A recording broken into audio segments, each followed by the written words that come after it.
So all of our studs are 14 millimeter by 1.5, and they're 1.5 inches long. And that gives you the ability to use any spacers, any kind of wheel, any kind of lug nut.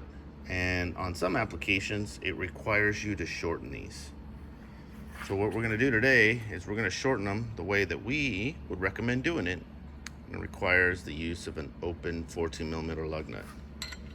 We just spin this on,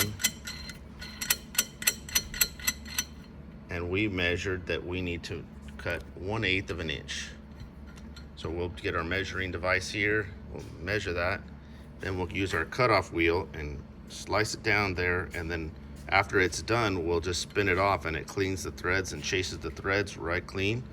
So now we'll have the depth in the lug nut to tighten the wheel accurately. For this wheel and this lug nut package, it doesn't happen on all of them, so don't get scared. Trimming a lug nut or trimming a stud isn't a big deal. It's just part of the game and part of the dance of trying to fit as many wheels as possible.